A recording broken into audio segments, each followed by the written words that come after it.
కొన్నిసామైనా ఈ రోజు మనమైతే ఓషినోకు సీజన్ 2 ఎపిసోడ్ 11 అయితే ఎక్స్ప్లెయిన్ చేయబోతున్నాం. ఈ వీడియోలో లైక్ చేసి లాస్ట్ వరకు అయితే తప్పకుండా చూడండి. ఎపిసోడ్ 10 చూడకపోతే కింద డిస్క్రిప్షన్ లో లింక్ కూడా చూసేయండి. ఇంకా మీ ఫేవరెట్ యానిమే లేదా మాంగా ఎక్స్ప్లెనేషన్ కావాలనుకుంటే వాటి నేమ్స్ ని కామెంట్స్ లో అయితే తప్పకుండా చెప్పండి. ఇంకా లేట్ చేయకుండా ఎక్స్ప్లెనేషన్ స్టార్ట్ చేసేద్దాం.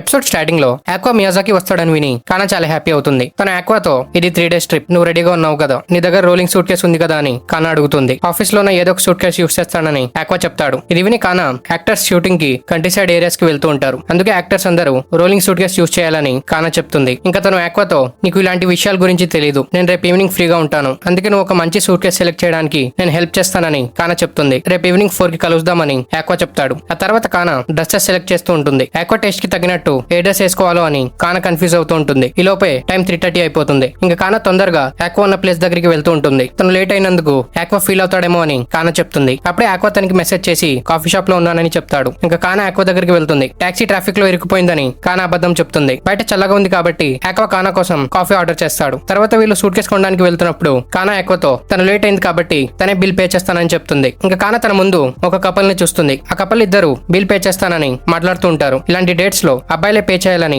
ఆ వ్యక్తి తన గర్ల్ ఫ్రెండ్ కి చెప్పి బిల్ పే చేస్తాడు. కానా వాళ్ళని చూసి ఇది నేను ఎక్స్పెక్ట్ చేశాను, నేను లేట్ అయ్యాను, అంతేకాదు ఇలాంటి విషయాల్లో జెండర్ ఈక్వాలిటీ మ్యాటర్ వస్తుందని కానా చెప్తుంది. అప్పుడే ఆక్వా వచ్చి బిల్ పే చేస్తాడు. ఇది చూసి కానా ఇంప్రెస్ అవుతుంది. ఇంకా తర్వాత వీళ్ళు చాలా సూట్ కేసెస్ సెలెక్ట్ చేస్తూ ఉంటారు. లాస్ట్ లో aqua white colour suit case select చేస్తాడు. ఇది చూసి కానా తను సేమ్ నాకు నచ్చిన కలర్ సెలెక్ట్ చేశాడని కానా చెప్తుంది. ఇంకా వీళ్ళు సూట్ కేసు కొనడం అయిపోయింది కాబట్టి నేను ఇంటికి వెళ్తున్నానని ఆక్వా చెప్తాడు. కానీ కానా ఆక్వాతో నాకు ఆకలిగా ఉందని చెప్తుంది. ఇంకా ఆక్వా తన్ని ఒక రెస్టారెంట్ కి తీసుకెళ్తాడు. కానా తనతో ఈ రెస్టారెంట్ ఎప్పుడు ఫుల్ గా ఉంటుంది, ఇక్కడ ముందే రిజర్వేషన్ ఉండాలని కానా చెప్తుంది. కానీ ఆక్వాకి ముందే రిజర్వేషన్ ఉంటుంది. ఇంకా వీళ్ళు డిన్నర్ చేస్తున్నప్పుడు కానా తన మైండ్ లో ఇదంతా తను ముందే ప్లాన్ చేశాడా అని ఆలోచిస్తూ ఉంటుంది. అప్పుడే తన ఆక్వాతో అమ్మాయిని ఎలా ట్రీట్ చేయాలో నీకు ముందే ప్రాక్టీస్ ఉన్నట్టుంది, నువ్వు చేస్తున్న పనులన్నీ సేమ్ ఒక 30-year-old రిచ్ పర్సన్ లాగా ఉన్నాయని కానా చెప్తుంది. ఇంకా తన ఆక్వాతో నేను అనుకున్న దానికన్నా నువ్వు లేడీస్ ని బాగానే ఎస్కాట్ చేస్తున్నావు అని కానా చెప్తుంది. నేను టాలెంట్ ఏజెన్సీ ఫ్యామిలీలో పుట్టాను కాబట్టి అలా అయి ఉండొచ్చని ఆక్వా చెప్తాడు. ఇలా చేస్తూ నువ్వు చాలా అమ్మాయిని ఇంప్రెస్ చేసి ఉంటావని కానా చెప్తుంది. ఆక్వా తనకి లేదని చెప్పి ఇన్ని ఇయర్స్ నుంచి నా సిచ్యువేషన్ సేమే అని ఆక్వా తన మైండ్ లో చెప్తాడు. ఇంకా కానా తనతో షో బిజినెస్ లో చాలా ఏజ్ గ్యాప్ రొమాన్స్ ఉంటాయి, అందుకే వాళ్ళు ఇలాంటి డేట్స్ ని ఎక్స్పెక్ట్ చేస్తారని కానా చెప్తుంది. ఆక్వా తనతో వేరే పర్సన్ ఎంజాయ్ చేయడం కోసం మనం ప్లాన్ చేస్తే రిజల్ట్ ఇలాగే ఉంటుందని ఆక్వా చెప్తాడు. ఇది విని కానా తను నా కోసం ఇంత ఎఫర్ట్స్ పెట్టాడని కానా చెప్తుంది. అప్పుడు తన ఆక్వాతో నువ్వు ఇలా మాట్లాడుతున్నావు కానీ నువ్వు అకానేతో రిలేషన్షిప్ లో ఉన్నావని కానా చెప్తుంది. ఇది విని ఆక్వా నేను తొందరలో తనకి ఒక క్లియర్ ఆన్సర్ ఇవ్వాలని ఆక్వా చెప్తాడు. నేను ఎవరితో రొమాంటికల్లీ ఇన్వాల్వ్ అవ్వకూడదని ఆలోచిస్తూ వచ్చాను, కానీ ఇప్పుడు నేను ఆలోచిస్తే అలా చేయడంలో తప్పులేదని ఆక్వా చెప్తాడు. ఇది విని కానా లవ్ చేయడానికి ప్రతి హ్యూమన్ కి ఫ్రీడమ్ ఉంటుందని కానా చెప్తుంది. ఇంకా డిన్నర్ కంప్లీట్ అయిన తర్వాత వీళ్ళు తిరిగి వెళ్తున్నప్పుడు టాక్సీ బుక్ చేశానని ఆక్వా చెప్తాడు. ఇది విని కానా ఆక్వా తన్ని హోటల్ కి తీసుకెళ్తాడేమో అని కానా ఆలోచిస్తూ ఉంటుంది. కానీ ఆక్వా తన్ని ఇంటి దగ్గర డ్రాప్ చేసి వెళ్ళిపోతాడు. ఇంకా కానా వాళ్ళు దిగిన ఫొటోస్ ని చూస్తూ ఉంటుంది. అప్పుడే తనకి అకానే ఫోటో కనిపిస్తుంది. ఇంకా కానా ఆలోచిస్తూ ఆక్వా అకానేకి ఏ ఆన్సర్ ఇస్తాడో అని కానా చెప్తుంది. ఇంకా నెక్స్ట్ సీన్ లో ఆక్వా ఇంకా అకానే ఒక కేఫేలో ఉంటారు. అకానే ఫోటో తీయమంటే ఆక్వా చీజ్ అని చెప్పి ఫోటో తీస్తాడు. ఇది చూసి అకానే నవ్వుతూ నువ్వు సేమ్ ఒక ఓల్డ్ మ్యాన్ లాగా ఫోటో తీస్తున్నప్పుడు చీజ్ అని చెప్తున్నావని అకానే చెప్తుంది. ఇది విని ఆక్వా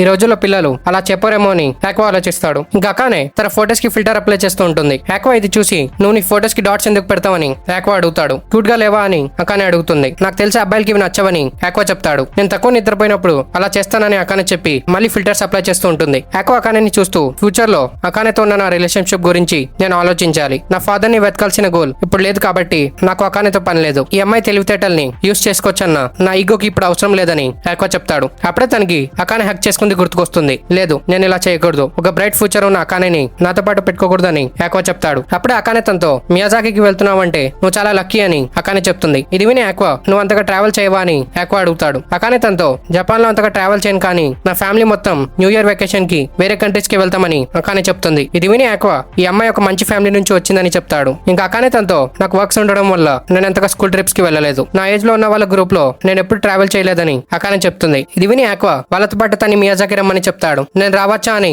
అకానే అడుగుతుంది. ఆక్వా తనతో టోక్యో బ్లేడ్ తర్వాత ఇది ఒక రిలాక్సేషన్ ట్రిప్ కాబట్టి నువ్వు మాతో రావచ్చు, అంతేకాకుండా నేను నీతో ఒక ఇంపార్టెంట్ మ్యాటర్ గురించి మాట్లాడాలని ఆక్వా చెప్తాడు. ఇది విని ఆకానేకి ఆక్వా ఏం చెప్పాలనుకుంటున్నాడో అర్థమవుతుంది. కానీ ఆక్వాతో నువ్వు నాతో బ్రేకప్ చేయాలని అనుకుంటున్నావు కదా, నేను నీ వర్డ్స్ ని చూసి చెప్పగలను, ఇది నువ్వు ట్రిప్ లో ఉన్నప్పుడు చెప్దాం అనుకున్నావు కానీ ట్రిప్ ఎండ్ అయ్యే వరకు నేను ఇలా ఫీల్ చేయాలనుకోవట్లేదు, అందుకే నువ్వు ఏం చెప్పాలనుకుంటున్నావో ఇప్పుడే చెప్పని అకానే చెప్తుంది. ఇంకా వీళ్ళు తిరిగి వెళ్తున్నప్పుడు అకానే ఆక్వాతో మేము రిలేషన్షిప్ లో వచ్చి 6 months అవుతుంది. నేను డేటింగ్ షోలో చాలా ఎంజాయ్ చేశాను. నేను నీతో ఉన్నప్పుడు ఆ షో అలాగే జరుగుతున్నట్టు ఫీల్ అవుతూ ఉంటుందని అకానే చెప్తుంది. ఆక్వా తనతో నేను నీ ఫ్రీడమ్ ని లిమిట్ చేయాలనుకోవట్లేదు. నా వల్ల నువ్వు ఫ్రీగా ఉండలేకపోతున్నావు. అంతేకాదు మన రిలేషన్షిప్ ఒక షో కోసం మాత్రమే. ఇది రియల్ రిలేషన్షిప్ కాదని ఆక్వా చెప్తాడు. ఇది విని అకానే నువ్వు చెప్పింది కరెక్ట్. మనం రియల్ లవర్స్ కాదు. మనం ఒకసారి మాత్రమే కిస్ చేసాం. ఇంకా మనం ఎప్పుడు చేతులు కూడా పట్టుకోలేదు. మనది నేచురల్ రిలేషన్షిప్ కాదు. నువ్వు ఈ టాపిక్ ని ఏదో ఒక రోజు తెస్తావని నాకు తెలుసని అకానే చెప్తుంది. ఇంకా అకానే ఆక్వా వైపు తిరిగి ఇప్పుడు నా అవసరం నీకు లేదనుకుంటా. నీకు నేను ఏమైనా హెల్ప్ అయ్యానా అని అకానే చెప్తుంది. అకానే తనతో నాకు ముందే తెలుసు నువ్వు నన్ను ఏదో విధంగా యూజ్ చేద్దామని ఆలోచించావు. అందుకే నువ్వు నాతో ఉన్నావని అకానే చెప్తుంది. ఇంకా తను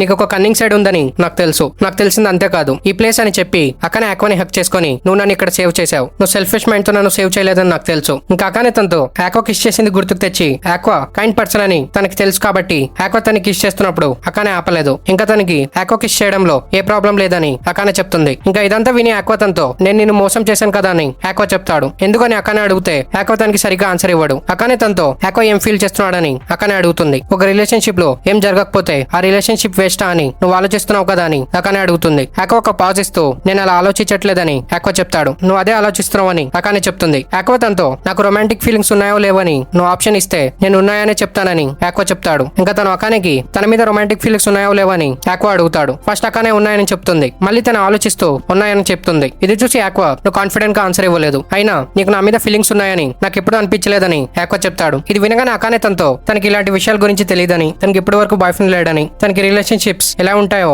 తెలియదని అకానే చెప్తుంది. ఇంకా తను ఆక్వాతో కానీ నేను నీకు హెల్ప్ చేయాలని అనుకుంటున్నాను. అది మాత్రం నిజం. నువ్వు ఇండస్ట్రీలో ఎవరినో చంపాలని నాతో అన్నావు. నేను బ్రేకప్ చేయడానికి అగైన్స్ట్ గా లేను. కానీ నీ బర్త్డేని క్యారీ చేయడానికి నీ దగ్గర ఎవరైనా ఉండాలని అకానే చెప్తుంది. ఇది విని ఆక్వా తనతో నువ్వు దాని గురించి వరి అవ్వాల్సిన అవసరం లేదు. నేను నా మదర్ ని చంపిన నా ఫాదర్ ని వెతుకుతూ వచ్చాను. తన ఇండస్ట్రీలో ఉన్నాడని తెలిసి నేను యాక్టర్ అయ్యాను. నేను ఒక 100 మంది DNA టెస్ట్ చేపించానని ఆక్వా చెప్తాడు. ఇది విని అకానే షాక్ అవుతుంది. అది చాలా ఎక్స్పెన్సివ్ కదా అని అకానే చెప్తుంది. నేను 5 million yen స్పెండ్ చేశానని ఆక్వా చెప్తాడు. గైస్ 5 million yen అంటే ఇండియన్ రూపీస్ లో 2.5 లేదా 3 million రూపీస్ అంటే దాదాపు 30 lakhs అనమాట. ఇంకా ఆక్వా కంటిన్యూ చేస్తూ డైరెక్టర్ దగ్గర పార్ట్ టైం వర్క్ చేసి ఇంకా నా షోస్ నుంచి వచ్చే ఇన్కమ్ ని నేను యూజ్ చేశాను. అయినా నాకు మనీ సరిపోలేదు. అందుకే నేను సీక్రెట్ గా ఆన్లైన్ లో వర్క్ చేశానని ఆక్వా చెప్తాడు. నీకు చాలా కష్టంగా ఉండేది అనుకుంటా అని అకానే చెప్తుంది. ఆక్వా కంటిన్యూ చేస్తూ ఇదంతా చేసిన తర్వాత రిజల్ట్ లో నాకు నా హాఫ్ బ్రదర్ దొరికాడు. నా ఫాదర్ కి ఆల్రెడీ పెళ్ళైపోయినా తన మదర్ తో అఫైర్ లో ఉన్నాడు. అయినా తను ఇప్పుడు బ్రతికిలేడు. తను తన్నే చంపుకున్నాడో లేదా తను ఎవరైనా చంపారో ఎవరికి తెలియదు. నేను ఎన్ని రోజులు వెతుకుతున్న ఒక ట్రాష్ పర్సన్